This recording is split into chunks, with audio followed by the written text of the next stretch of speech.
Hello guys, വെറുതെ ഇരുന്ന് മടുത്തതുകൊണ്ട് room ഒന്ന് വൃത്തിയാക്കാമെന്ന് വെച്ചു. ഹിഹി ചുമ്മാ. റൂം ഡെക്കറേറ്റ് ചെയ്യാൻ കുറച്ച് പ്രൊഡക്ട്സ് ഓർഡർ ചെയ്തിട്ടുണ്ടായിരുന്നു. അത് വന്നതുകൊണ്ട് ആ ഒരു ഉത്സാഹത്തിൽ റൂം അങ്ങ് വൃത്തിയാക്കിയതാ. അവസാനം പ്രതീക്ഷിച്ചതിനേക്കാൾ അടിപൊളിയായി. തോർത്തും പിന്നെ ചില തുണിയും ഒക്കെ ഇട്ടിരുന്നത് ഈ അയയില. അത് തന്നെ ഒരു വൃത്തികേടായിരുന്നു. അതുകൊണ്ട് അതങ്ങ് മുറിച്ചു കളഞ്ഞു. പിന്നെ ഈ ഒരു നിമിഷത്തിന് വേണ്ടിയാണ് ഞാൻ കാത്തിരുന്നത്. +2 ബുക്സ് ഒക്കെ എടുത്ത് ആക്രിക്ക് കൊടുക്കാൻ പോവാ. റെക്കോർഡൊക്കെ ഞാൻ എടുത്തു വെച്ചു, ചുമ്മാ ഇരിക്കട്ടെ ഒരു ഓർമ്മയ്ക്കായിട്ട്.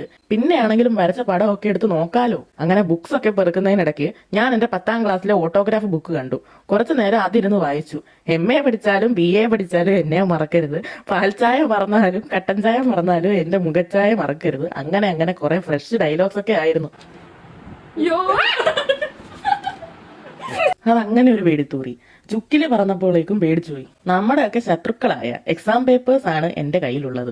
തീർന്നു കിട്ടിയാലോ, അത് തന്നെ സമാധാനം. 2 വർഷം പോയ പോക്ക്. ഞാൻ എന്റെ ഫ്രണ്ട്സിനെയൊക്കെ മിസ് ചെയ്യുന്നുണ്ട്. പക്ഷേ ആ സ്കൂൾ ഞാൻ ഒരിക്കലും മിസ് ചെയ്യത്തില്ല. എന്ത് ദുരന്തമായിരുന്നു.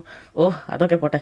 8ാം ക്ലാസ്സിൽ വെച്ച് വാങ്ങിച്ച ബാഗാ. 8, 9 ലോക്ക്ഡൌണും ഓൺലൈൻ ക്ലാസ്സും ഒക്കെ ആയതുകൊണ്ട് 10 +1 +2 ഈ ബാഗാണ് ഉപയോഗിച്ചത്. ഇവിടൊക്കെ നിറച്ചു പൊടിയായിരുന്നു. ഇതൊക്കെ ഒന്ന് വൃത്തിയാക്കിയെടുക്കാൻ കുറെ പാടുപെട്ടു. രാവിലെ തുടങ്ങിയ പണിയാ വൈകുന്നേരം ആയപ്പോഴാണ് തീർന്നത്. ഒരു റൂം ക്ലീൻ ആക്കാൻ ഇത്രയും സമയം വേണോ? റൂം ക്ലീൻ ചെയ്യാനല്ല, ഡെക്കറേറ്റ് ചെയ്യാനാണ് സമയം എടുത്തത്. എന്തായാലും കുറെ പാടുപെട്ടു. ടേബിളൊക്കെ വൃത്തിയാക്കി കഴിഞ്ഞു. അതിൽ വിരിച്ചിരിക്കുന്ന റെക്സിൻ മാറ്റി പുതിയ റെക്സിൻ വിരിക്കാൻ പോവാ.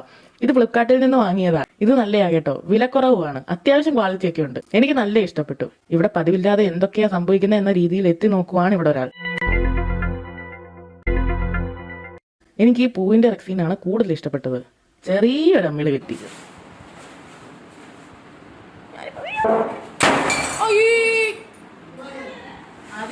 അവിടെ ചാരി വെച്ചിരുന്ന ട്യൂബ് ലൈറ്റ് താഴെ വീണുടഞ്ഞു. എന്തോ ചെയ്യാനാന്ന് പറഞ്ഞ ഞാൻ എവിടെ പരിപാടി അവതരിപ്പിച്ചാലും ഇതാണ് അവസ്ഥ.